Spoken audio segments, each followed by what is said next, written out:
BLOC concentration camp. They pick up onions or agbalumo, sherry to pay back the debt of your country. You will see. Because by then, the population of Nigeria could don't reach like maybe 300 million. And if you don't reach 300 million, they probably just use 200 million of you as collateral for debt with the way these guys are going. And it's not funny. Children, millions of children are going to be born into poverty. They will never have access to education.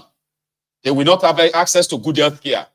Not to talk of having access to good dieting or diet system. They won't.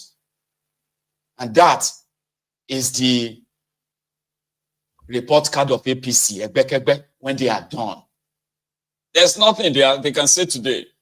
The Abubu sellers and the rest of them, even though some of you claim to be influencers, in a space of 18 months, there are those who are smiling to the banks though. One of them is this Oando. Oando is owned by Tifnumbu, as well as a supposed proxy Chena nephew Abinisi, Wale Tifnumbu. You've heard. This is a company that claimed to be worth about 70 billion naira just last year, as at April 2023. Their entire assets was put at 60 to 70 billion naira. Today, Oando has traded and they are worth over 3 trillion naira. And you know something? They are not paying any tax to start with. They have shareholders, so there are shareholders with Oando. And all this news of Oando making so much money from all this their diluted PMS from Malta, which, well, courtesy of his brother there, his adopted brother, because that's they are not blood related, so to say. Okay. Now Oando, who has their own shareholders, reading it on social media, how much money they are now making under Tifnumbu, importing fuel to Nigeria, collecting subsidy money left, right, and center. So they were supposed to declare surplus. All shareholders were supposed to collect their own rubber. But no, Shingbine, they have not paid their shareholders. It's going to 2 years now. Shingbine CC. And as it is, they are beginning to ask questions. What is really going on? Only for all of us to wake up this morning. Oando don't pay influencers to be telling all of us how Oando is making so much money. Ah, man, surprisingly, it's like it's more or less like a WhatsApp message, copy and paste. They pay these losers, these wearies. They pay them to 200,000 naira, 200,000 naira to copy and paste and post about Oando on Twitter today. Our revenue is up to 51% to a massive 2 trillion. And despite challenges in Nigeria now they have challenges, so not them pushing forward with a solid 62.6 billion in profits. Now, you see all these things they are pushing on social media. Shingbine tax they don't pay in Nigeria. Their shareholders are not collecting anything, and they may not even collect anything. So they paid influencers in Nigeria to be pushing this narrative. It's more or less like, they call it gig. These are the type of influencers that are also going to tell you of Tifnumbu's achievements. Tifnumbu has achieved a lot. Now, because they are just blind, they see him. They see Tifnumbu's achievement. Tifnumbu has achieved a lot. See the decision they took. There is nobody that can take that decision. They say, but this is not the reflect in our lives. They say, don't worry, you go reflect later. Let us support him. Let us defend. This is what they are doing. And they will pay some of these losers, hungry Nigerians who are followers on social media, to deceive you. Now we can't kind of ask yourself, what will life will lay yourself? The other day they came, they said, We don't have unemployment problem in Nigeria, but I can give you about 10 names of people who have no jobs anymore, who are like, who have turned to beggars. But they said, no, you don't, no. Go and find something to do. Stop waiting for government. Baba, they are paying people to tell you to go and find something to do. Stop waiting on, as if to say that government, they feed you. Before APC, some of you have credible, reliable, paying jobs. Today, they've destroyed the economy so even those of you who pretended to have jobs, you are not different from the jobless ones. Your naira has become so devalued, right, that you are probably just living from hand to mouth. Then you will see some of these paid sellers on social media telling you to go. Are you waiting for government to come and, the cost of running your businesses are dying every day. But these losers are still telling you to go and find something to do. Stop waiting for government to come. Ask them to say that government, they feed you. Before APC, you had your business, you had your jobs. But today, well, you know where you belong. So he appointed this mofo as his new minister. You know, he's from Kano State. He's supposed to be the minister for housing. His job is to come and build houses for you. Build houses so that some of you will not be homeless, like Wike is doing in Abuja. And this this mofo is like saying that his mission is actually to come and recapture Kano State for Tifnumbu. And he is actually being honest. He's not here to build you houses. He's not there to make housing affordable for you. He's not there to make policies that will stop a landlord from asking you for 5-year rent, 2 years rent. Okay? And all this, their money laundering sector called the housing property sector in Lagos, where they will give you one house with no get window. They will give it to you for 500 million naira. Come and buy these flats, 500 million naira, 300 million naira, 1.5 billion. You say, this one, really? You guys, they launder money, right? But this is supposed to be your minister for housing. Sure you get now. Minister for housing that was supposed to be talking about, the policies of Tifnumbu or his own ideas of how to build possible millions of houses. Sure you get cheap housing and all that across Nigeria. No, he said his agenda, the reason why they brought him is to come and help them recapture Kano. And people have been reacting to that. But when I saw it, I was like, hey, the guy is just being honest. Tifnumbu have already started work, but he has already put in motion the work for 2027. Because it's all about next election to them. It's never about the next generation.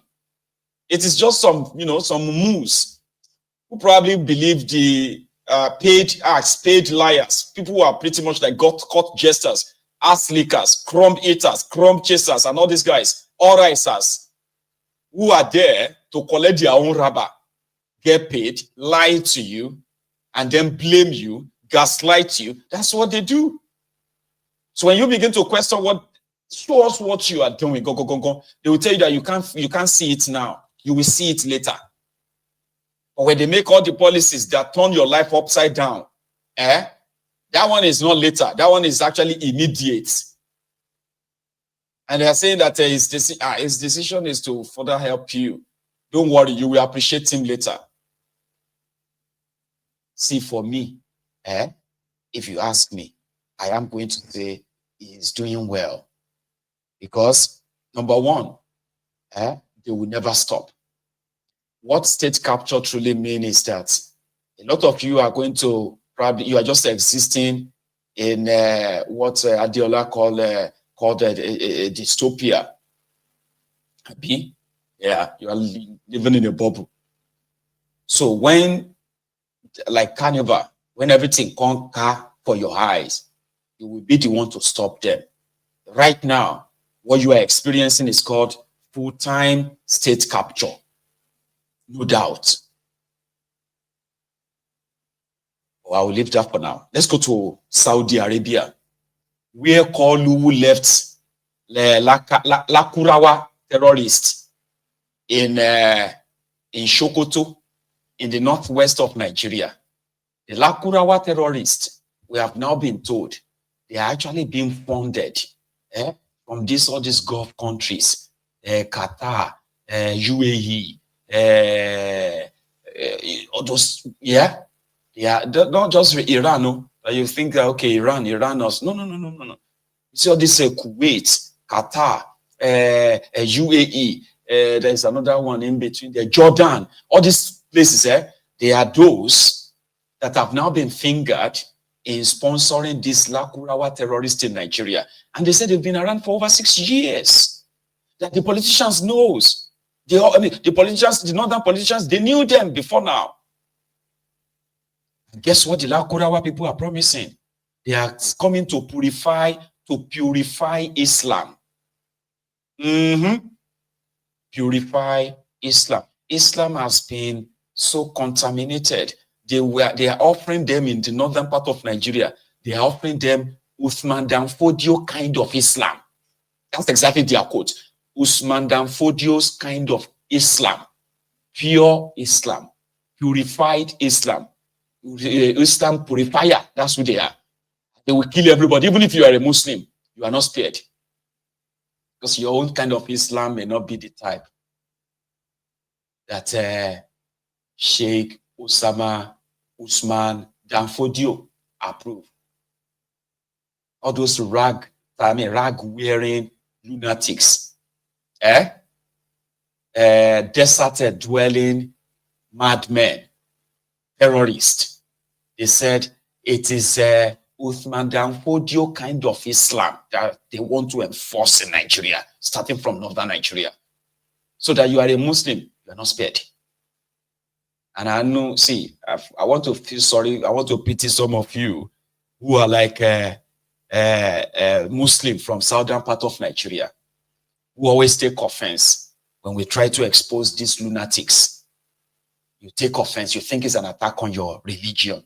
These ones are coming to chop your head off.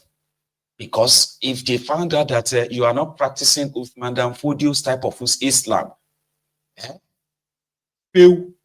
Princess, Alaja Princess, are you practicing Uthman Dan Fodio type of Islam? I know you are in Saudi Arabia now. Abi, are you practicing it? Because they go ask you.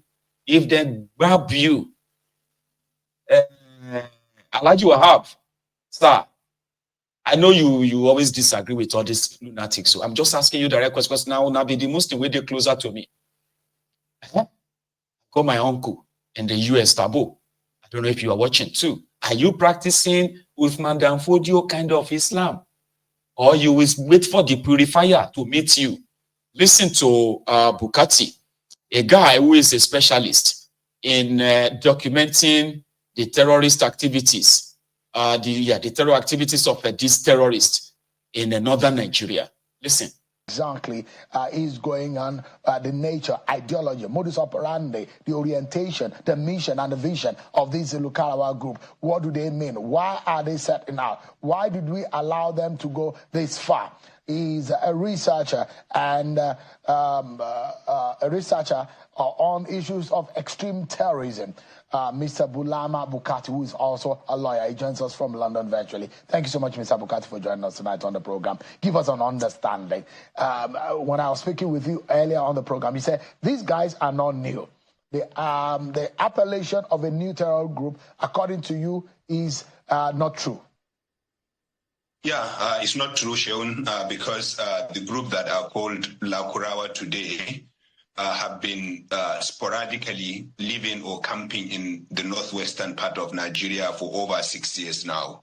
They first started illegally entering Nigeria around 2016, 2017, but they did not stay permanently. What they do, and that's what they do till today, is that they move in, stay for a few months, and then they go back to the Sahel or wherever they are coming from in Niger.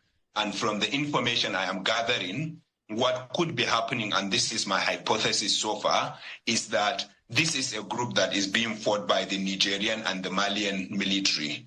And whenever there is a sustained pressure by the military in Niger and Mali, they move out of Niger and Mali, come in northwestern Nigeria in order to regroup and to recuperate and then go back and continue to fight in the Sahel. And they have been doing that at least since 2017. The Nigerian army was aware because in 2018, the communities reported this group that they are concerned for their security because there is a new group that is armed and the people don't look like Nigerians. And the police investigated and held a press conference in 2018, reported by several Nigerian newspapers. But if you look at, you search Lakurawa today, you will see a Daily Trust report in 2018 when the police said they have investigated and that these people are armed, but they are not violent, and therefore people should continue to live in peace with them. In 2018, they killed a traditional ruler in the Tangaza local government, I believe, or was it Gudu local government, in Gudu local government area of Sokoto state. And they were again reported to the military, and the military fought them in 2018 and pushed them back into Niger Republic. But then after a few months, they came back to continue their campaign, and that has been what continued until today. So it's not a new group. I think the Nigerian army, I don't think they deliberately misled the public, but I would think that they do have short institutional memory. And I think that is that speaks volumes about how they document their activities. In fact, even though the Nigerian army says it is a new group, even in August this year, 4 soldiers lost their life in a patrol in a clash with Lakurawa. And now we saw this attack on Friday, and the Nigerian army says it's a new terror group. It's not new. In June, 4 military soldiers lost their life in Gudu local government. In 2018, they fought the same group and pushed them back to Niger. And this group has been staying, camping in northwestern Nigeria since 2016, 2017. Exactly. What shall I say unto the Lord? Yes, Lord. All I have to say, Thank you, Lord. What shall I say? Thank you,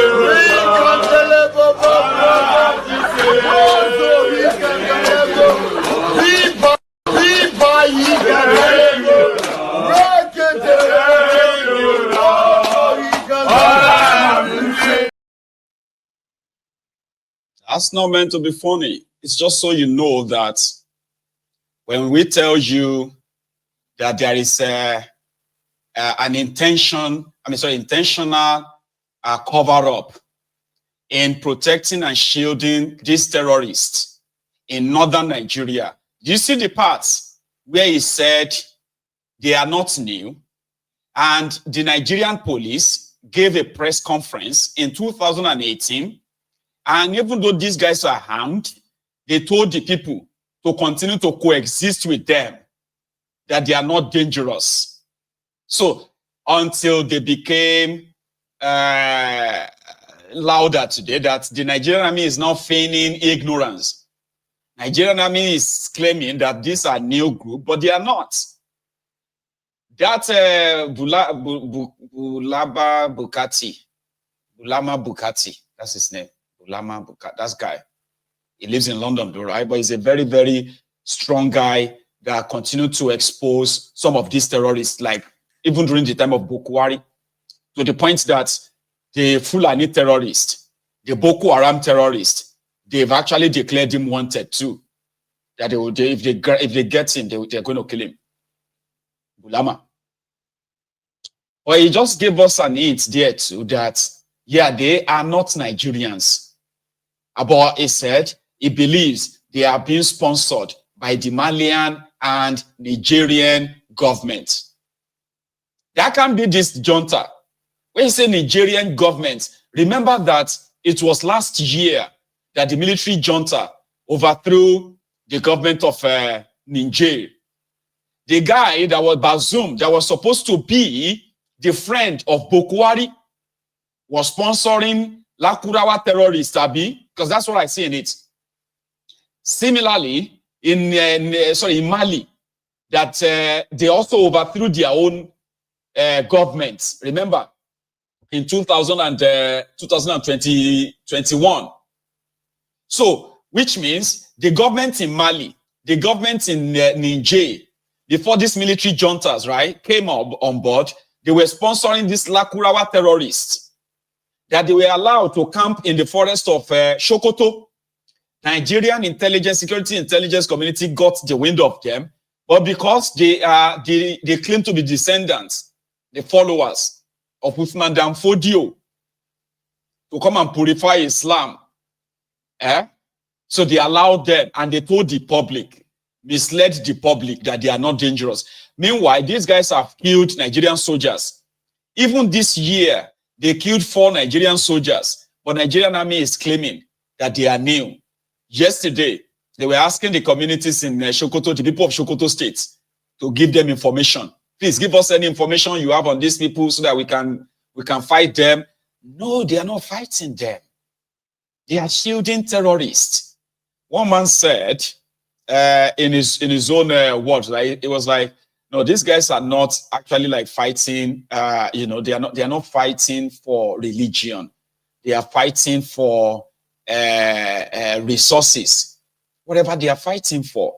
Kolu is in Saudi Arabia asking for immediate ceasefire. Inconsequential, demented druggie is in Saudi Arabia participating in what is called the Arab Islamic Summit, while his own people are being slaughtered by different Islamic terrorists in Nigeria. So he was there. He's saying that Israel must cease fire and they must go through. I said, you the mad, Dini. You are an inconsequential buffoon. What are you doing there? Nobody kind of rates you. Who the hell are you? But he was there anyway. Today, Kolu in Saudi Arabia. Your Excellencies, Your Majesty, the King Abdulaziz Al Saad, the custodians of the two holy mosques, for convening this summit. I thank the Crown Prince and Prime Minister of the Kingdom. Your ladies and gentlemen, Your Excellencies, Salaam Alaikum. It is with profound sense of duty that I call before you as we work to end the Israeli-Palestinian conflict and realize the two-state solution. This is urgent and very urgent. Conflict in Palestinian homeland has persisted for too long, inflicting immeasurable suffering on countless lives. As representative of nations that value justice, dignity, and the sanctity of human life, we have a moral obligation to collectively bring about immediate end to this conflict. It is not enough to issue condemnations. The work must work towards an end to this aggression in Gaza, which has persisted for too long. For too long, human lives, as you have heard, has been lost. No security concern should come at the expense of many innocent lives. In a rule-based international order, states have the right of self-defense. But self-defense must take opportunity, proportionality into account in line with global legal, diplomatic, and moral framework.